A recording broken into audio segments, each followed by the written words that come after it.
ఓం శ్రీ పరమాత్మనే నమః. అందరికీ నమస్కారం. ఈ రోజు శ్రీమద్ భగవద్గీతలోని పంచమోధ్యాయమైన కర్మ సన్యాస యోగములోని 10వ శ్లోకము.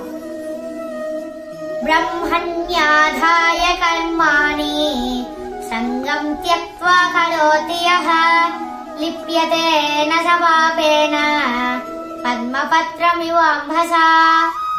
భావం: శ్రీకృష్ణ భగవానుడు అర్జునుడితో ఇలా పలికెను: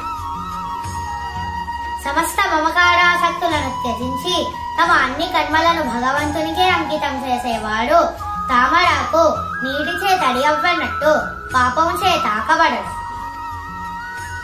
11వ శ్లోకము. కాయేన మనసా బుద్ధ్యా కేవలైరింద్రియైరపి యోగినః కర్మ కుర్వంతి సంగం త్యక్త్వా ఆత్మశుద్ధయే. భావం: శ్రీకృష్ణ భగవానుడు ఇంకా అర్జునుడితో ఇలా పలికెను: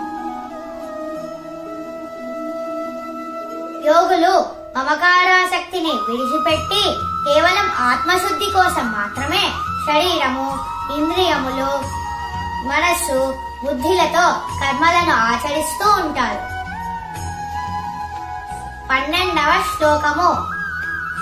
యుక్తః కర్మఫలం త్యక్త్వా శాంతిమాప్నోతి నైష్ఠికీం అయుక్తః కామకారేణ ఫలే సక్తో నిబధ్యతే. భావం: శ్రీకృష్ణ భగవానుడు ఇంకా అర్జునుడితో ఇలా పలికెను: అన్ని క్రియాకలాపముల ఫలములను భగవంతునికే అర్పితం చేసి కర్మయోగులు శాశ్వతమైన శాంతిని పొందుతారు. అదే సమయంలో తమ కామముచే ప్రేరేపింపబడి స్వార్థ ప్రయోజనం కోసం పనిచేసేవారు కర్మబంధములలో చిక్కుకుంటారు. ఎందుకంటే వారు కర్మఫలములపై ఆసక్తి కలిగి ఉంటారు. ఓం శ్రీ పరమాత్మనే నమః.